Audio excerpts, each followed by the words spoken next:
¿Cómo les va? Esto es La UNAM Responde y nos da muchísimo gusto que inicien con nosotros una nueva semana para compartir con ustedes pues parte de todo ese trabajo que realiza de forma cotidiana nuestra universidad. Y bueno, el complejo fenómeno migratorio abarca, por ejemplo, el cierre de fronteras. ¿Qué sucede con este factor que pone en riesgo a las personas que se han visto forzadas a abandonar su lugar de origen y bueno, también se ven obligadas a permanecer en un lugar sin oportunidades? Esta tarde estaremos platicando sobre desplazamiento interno. No se vayan.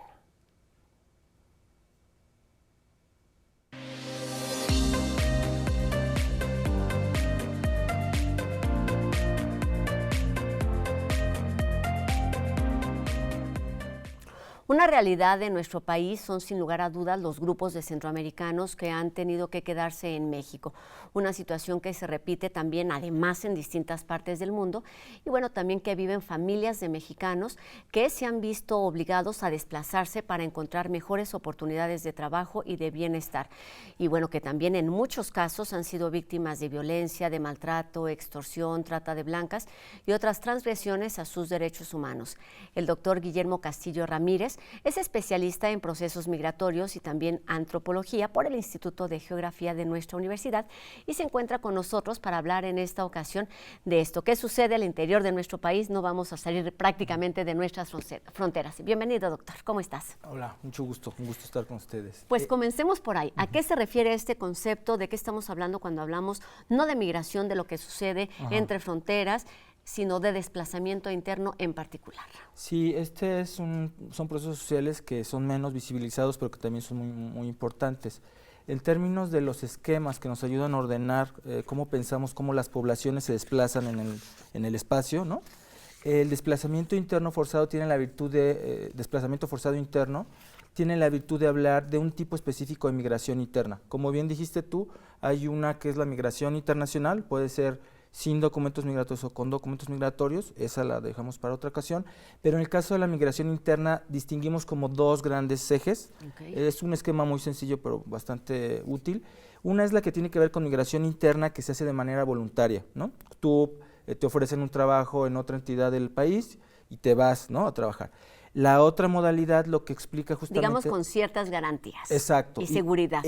Y de manera voluntaria, esto también es una cosa importante. En el caso del DIF, el desplazamiento interno forzado, alude justamente a procesos de migración interna con un carácter forzado. Aquí es importante decir que este es un fenómeno mundial muy importante. De hecho, muchas veces es igual de drástico o a veces más que los procesos migratorios internacionales. Es decir, los migrantes internos en el mundo son mucho más que los migrantes internacionales, más o menos los 3 a 1. Migrantes internos. Leía una cifra de la Organización Internacional para las Migraciones que en este momento podría hablarse de alrededor de 59 millones de personas que se encuentran desplazadas de forma interna. Exacto, y entonces dentro de los migrantes internos, un porcentaje un poco menor son los desplazados internos, que se llaman desplazamiento interno forzado, y aquí hay que poner énfasis en dos cosas. La primera es que se trata de una migración que no depende del individuo. Por ejemplo, alguien recibe una amenaza de una pandilla, del crimen organizado, que te están pidiendo un derecho de piso de un negocio que tienes y te tienes que ir. Entonces, el primer carácter es el que no es voluntario, es forzado. El segundo es el tipo de causa. Aquí la literatura es interesante y específica.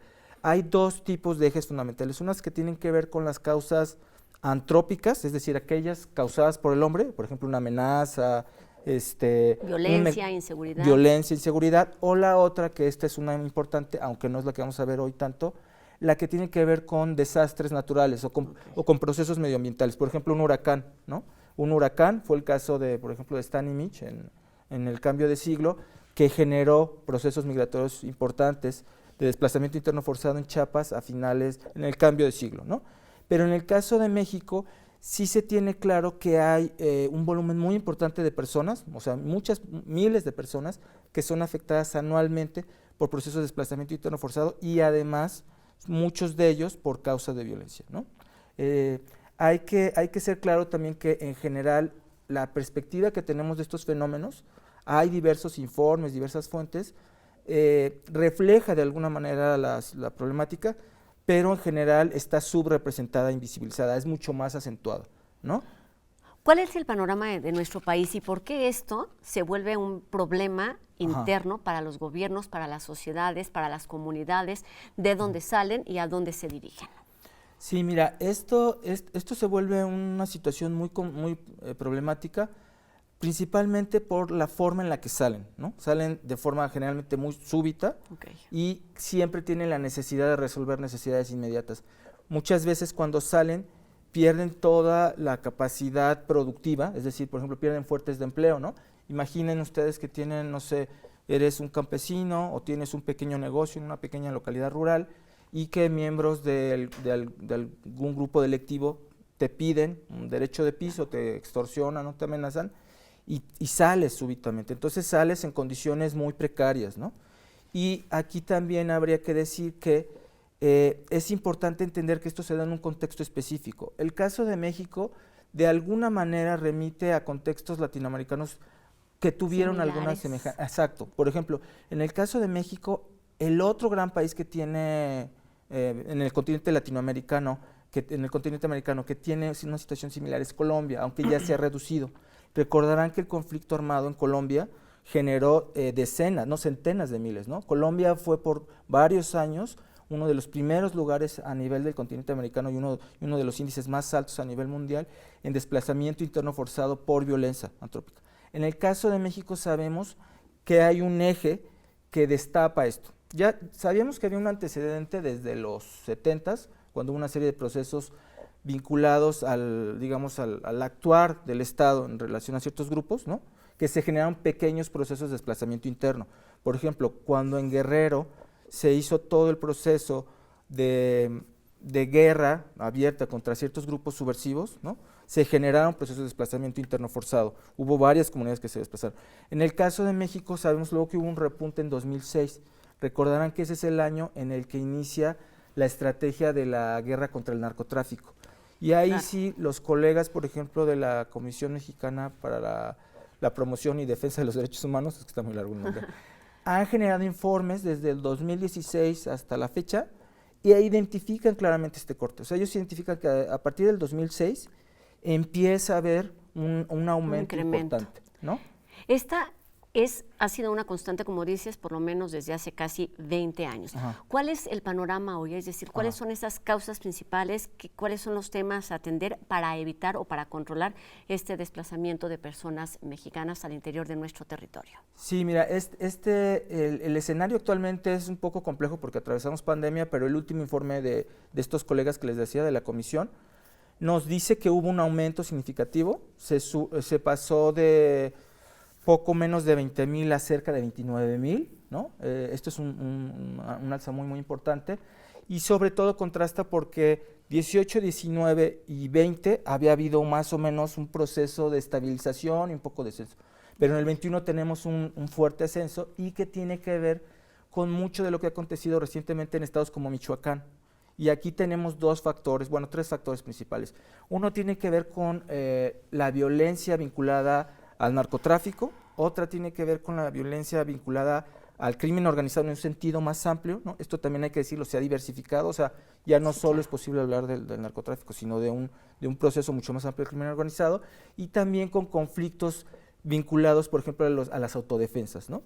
Michoacán alcanzó un récord que no tenía hace varios años de cerca de 13,500, y es más o menos, poco menos de la mitad de todos los desplazamientos masivos forzados internos. Esto hay que decirlo. Esto es el escenario de solo aquellos que tienen un carácter masivo y por violencia. Si consideráramos todo, estaríamos hablando de una cifra más alta. Pero aquí también hay una cosa que es importante decir, y es que hay un grupo de estados en el que se repite constantemente. Por ejemplo, Michoacán es uno de ellos, aunque Michoacán en este año fue muy importante, los otros años no había sido importante, pero Guerrero sí.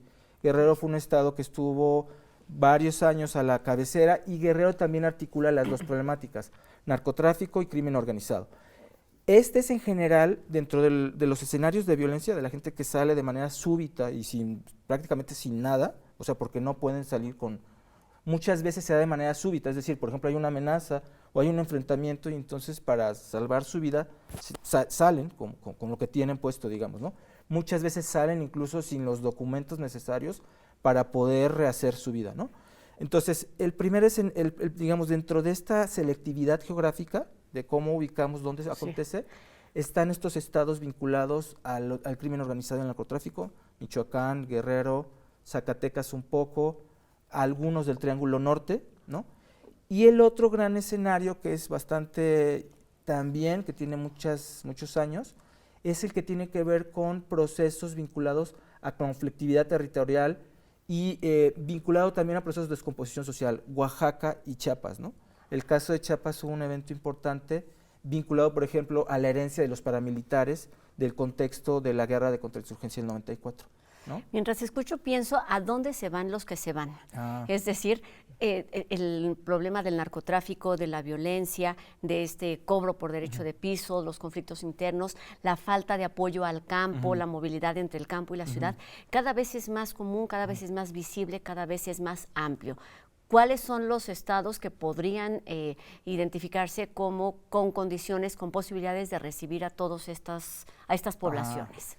Mira, esto sí es muy interesante porque también depende en función del escenario que los hizo salirse. Expulsó. Por ejemplo, voy ahorita a relatar el caso muy breve de gente que se vio amenazada por cuestiones de grupos armados o narcotráfico en el centro occidente o en el norte del país, que llega incluso a frontera norte, ¿no? Okay. El otro día un colega del COLEF justamente comentaba del Colegio de la Frontera Norte que hay gente que está hasta Tijuana, en este campamento del Chaparral donde hay muchos centroamericanos viviendo ahí han llegado mucha gente de desplazamiento interno forzado, pero también tienes casos como los de Chiapas, donde se reubican a veces en el mismo municipio o en el municipio más cercano, porque esto también hay que decirlo, a semejanza de lo que acontece con los procesos migratorios internacionales, en el caso del desplazamiento interno forzado muchas veces depende de cuáles son las redes, estrategias y capacidades que como desplazado interno tienes,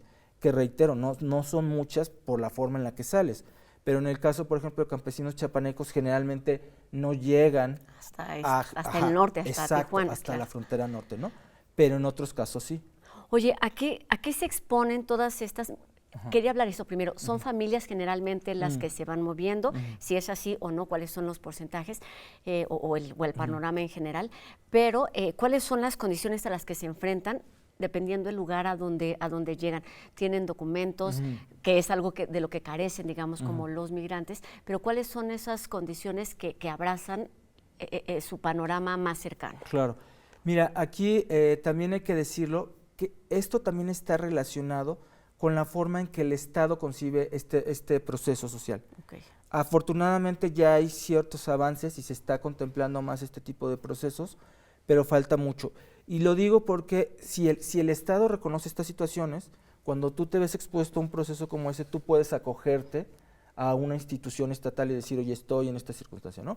Pero sí hay que decir que salen en condiciones muy precarias, sobre todo además porque dependiendo del caso en específico, una cosa es salir de manera muy súbita y ahí sí careces de prácticamente cualquier cosa, cualquier tipo de activo, dirían algunos colegas, y otra cosa es de alguna manera, si por ejemplo hay diversas amenazas y puedes planear un poco, claro, puedes hacer otras cosas, llevarte documentos, llevarte, no sé, algún tipo de pequeño capital económico que tengas, etcétera, ¿no? Entonces aquí sí va mucho en función del escenario que hace que salgas, ¿no? Y por otro lado también de las condiciones materiales que tengas. Las redes familiares sin duda son importantísimas, ¿no? Y también a veces coyunturalmente, por ejemplo en el caso de Chiapas, sabemos que hay diversos grupos de ONGs que ahí sí juegan un papel activo en ver cómo se acompaña y se les puede dar algún tipo de apoyo, asesoría a estos grupos, ¿no? Para que puedan instalarse de la forma más amigable. Exacto, si hay por ejemplo un campamento provisional, ¿no?, de los desplazados forzados internos, bueno, que reciban algún tipo de ayuda, asesoría jurídica, asesoría de salud mental, algún tipo de apoyo de diversa índole, ¿no? Pero sí estamos hablando de un panorama complicado, porque además está el otro factor que es, hay que ver cuál es el periplo temporal que dura, ¿no? No siempre, es decir, no siempre que hay una amenaza puedes regresar al día siguiente, a la semana siguiente o al año siguiente, ¿no? Muchas veces, sobre todo en contextos de violencia, hasta que hay una lectura de que la violencia ha disminuido, pues puedes regresar, ¿no? Y si hay casos, por ejemplo, en donde hay disputas territoriales, en donde si el eje de la violencia es una disputa, por ejemplo, por la tierra, o un conflicto, por ejemplo, los que mencionaba de paramilitares o de cierto tipo electoral en algunas localidades de Chiapas, el escenario es complejo en la medida en que vas a poder regresar hasta que ese escenario cambie. Pero no es menor en el caso del crimen organizado, porque sabemos que esas estructuras tampoco es que se articulen en 2 días, ¿no? Claro, exactamente. Oye, te preguntaba sobre si eran las familias la principal característica de estos grupos y en este sentido, pues le añado ahora, ¿cuáles son estos sectores, aún dentro de estas familias, los factores o los sectores, perdón, que resultan más afectados? Los niños, las mujeres, los hombres, ¿cómo están conformadas estas poblaciones? Sí, mira, aquí también el informe de la comisión, el que hace alusión, dice en general que las familias son de manera más genérica, el principal grupo poblacional afectado, pero efectivamente sí hay que decir que hay un proceso diferenciado de vulnerabilidad, es decir, hay grupos que pueden verse más afectados. Sin duda las mujeres, los niños, también hay por ejemplo, el caso de las mujeres embarazadas y que necesitan atención médica es pues, muy drástico, y también las personas de la tercera edad. En algunos casos, en contextos específicos como Chiapas y Oaxaca, en la Guerrero podría ser también tiene que ver con la condición, digamos, con tu adscripción étnica, ¿no? Y con tu origen étnico, que a veces se juega, ¿no? Pero sí, o sea, esto también es muy importante decirlo, la vulnerabilidad, digamos, las carencias, exclusiones y procesos que pueden sufrir son diferentes, ¿no? Y se vive y se atienden de distinta manera. Estamos por terminar la entrevista y no quería hacerlo sin preguntarte por las consecuencias de este numeroso y cada vez más extenso desplazamiento al interior de nuestro país. Mira, ahí las consecuencias sí son drásticas en varios niveles. Lo primero que hay que entender es que el DIF, el desplazamiento interno forzado, es resultado o se produce cuando hay escenarios abiertos de violencia, de menos en estos que hemos abordado ahora, ¿no? Entonces, la primera es que para que el DIF se reduzca, el desplazamiento interno forzado, es urgente que los procesos de violencia disminuyan. La segunda es, una vez que acontece, sí es también necesario que ellos reciban algún tipo de atención. Estos, aunque ya se están cerrando los huecos jurídicos y hay otro tipo de instancias, iniciativas para apoyar a estas poblaciones, es urgente también que esto se robustezca más, porque es en la medida en que se reconozca que se les pueden, o sea, el Estado puede generar iniciativas de apoyo directas. Y la tercera es que estamos hablando de miles de personas, ¿no? Cierro con esto. Según los datos de este informe que les decía, hay un acumulado más o menos entre 2006 y el 21 de más de 300,000 personas que han sido desplazadas, ¿no? En algún momento. Entonces, si se fijan, estamos hablando de un número muy, muy importante y que además tiene impacto seguramente en muchas miles de personas más, ¿no? En términos del deterioro de la estructura productiva, de los problemas familiares y del resquebrajamiento del tejido social, ¿no? Claro, y podemos hablar de consecuencias desde el ámbito social, económico, familiar, político, por supuesto, y las distintas lecturas que puede hacerse sobre este fenómeno, pero creo que lo que no debemos olvidar es que estamos hablando de personas, de familias que salieron obligados, que muchas veces no fue con voluntad y que la mayoría de las veces lo hacen de forma como intempestiva, de forma urgente, y que sus condiciones no eran las idóneas en el lugar donde estaban y tampoco, lo que buscan es una mejoría en alguno de los sentidos. Entonces, el desplazamiento interno es un fenómeno importante en nuestro país que debe atenderse y en el que debemos ser, por lo menos las sociedades, empáticas. Guillermo, muchísimas gracias por estos minutos. Guillermo Castillo, investigador especialista en migraciones del Instituto de Geografía de nuestra universidad. Un gusto tenerte aquí de vuelta. Muchas gracias. Gracias, Guillermo. Y bueno, en otro tema nos unimos ahora a las felicitaciones desde TV UNAM a la Facultad de Psicología de nuestra Casa de Estudios, que está cumpliendo 50 años. Fue en 1973 cuando el que fuera Colegio de Psicología se convirtió en facultad, ampliando sus alcances y objetivos. Con el paso del tiempo, esta comunidad puede hablar de sus logros y también del trabajo que siguen realizando desde distintos ámbitos, como la docencia, la investigación y la atención en beneficio de la salud mental e integral de las personas. Todo esto, por supuesto, se ha vuelto un tema prioritario al considerarse la depresión la segunda causa de discapacidad a nivel mundial y, por supuesto, también en nuestro país. Y bueno, para celebrar este aniversario de la Facultad Universitaria, pues se está organizando todo un programa de actividades a lo largo de todo el mes y podemos consultar todas ellas en el sitio que está apareciendo en nuestra pantalla. Muchas felicidades, pues, a la Facultad de Psicología de la UNAM. Y sabemos que las vacunas, que bueno, han sido una de las principales herramientas para controlar esta y otras crisis de salud, siguen generando dudas tanto entre la población como entre la comunidad científica. Enseguida el doctor Carlos Rosales nos explica sobre los avances más recientes en esta materia para combatir el SARS-CoV-2.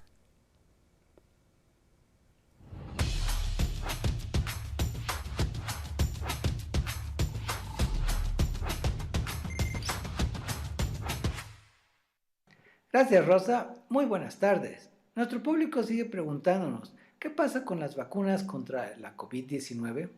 Bueno, ya hemos visto que todas las vacunas aprobadas por la Organización Mundial de la Salud son muy eficaces para prevenir la COVID-19 severa. No son muy buenas para prevenir las infecciones o las reinfecciones con el virus. Y así vemos que muchas personas aún vacunadas se han vuelto a infectar y enfermar de la COVID-19, aunque ya no tan fuertemente. Dado que el virus entra por la nariz y la boca, buscar nuevas vacunas que estimulen directamente estos sitios son muy prometedoras. En este sentido, se están desarrollando vacunas nasales que puedan directamente ser aplicadas en la nariz o en la boca y estimular mejor al sistema inmunológico. En esta dirección, en China, la compañía CanSino desarrolló una vacuna que se aplica en forma de spray y fue aprobada como refuerzo en septiembre del 2022. En la misma dirección, en la India, la compañía Bharat Biotech desarrolló una vacuna que se aplica en forma de gotas en la nariz. Esta vacuna fue aprobada en diciembre del 2022. Ambas vacunas utilizan virus recombinantes, esto es, un virus inofensivo que lleva la información del SARS-CoV-2. Estas vacunas están siendo probadas en esos países y pronto sabremos qué tan eficaces son. Aún no han sido probados por la Organización Mundial de la Salud. Esperemos que den muy buenos resultados y que en el futuro estén disponibles en otras partes del mundo. Mientras tanto, debemos cuidarnos de las infecciones para no se enfermar de la COVID. Cuídese mucho. Gracias. Hasta luego.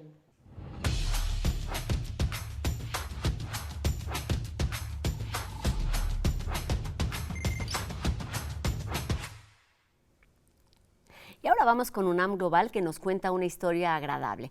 Y es que investigadores del Instituto de Biología identificaron en la Sierra de Oaxaca una planta cuya flor es muy pequeñita y de color rosa. Vamos a conocer enseguida sobre las características de este hallazgo, que además se relaciona de forma muy estrecha con una universitaria destacada. Vamos con la historia.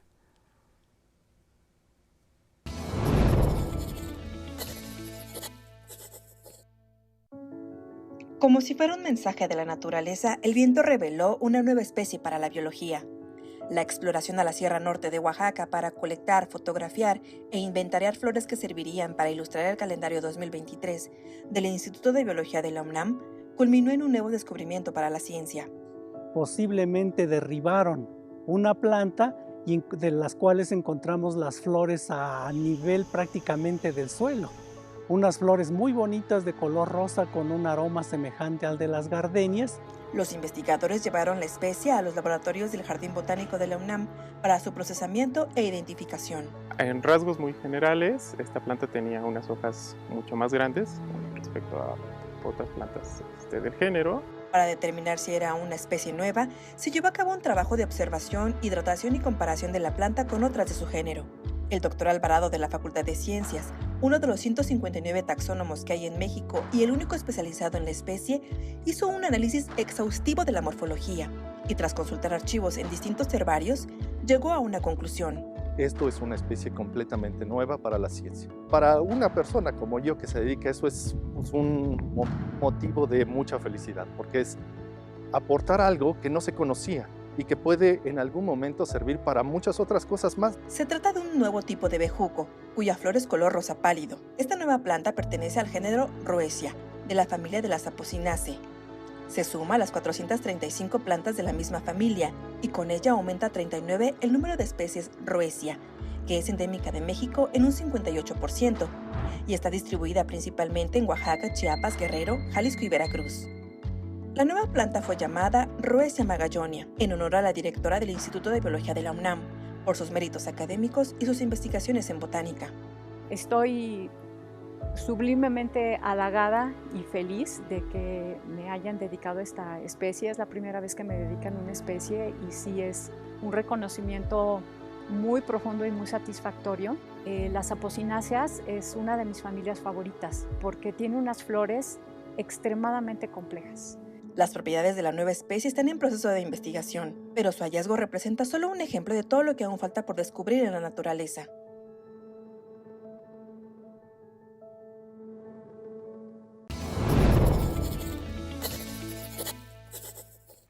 La naturaleza siempre nos ofrece un universo de posibilidades por disfrutar y como acabamos de escuchar, todavía queda mucho por descubrir.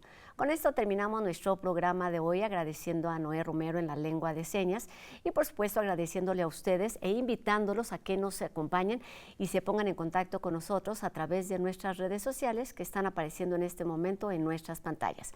Los esperamos mañana aquí en una nueva emisión de La UNAM Responde, por supuesto 2:30 por TV UNAM. Adiós.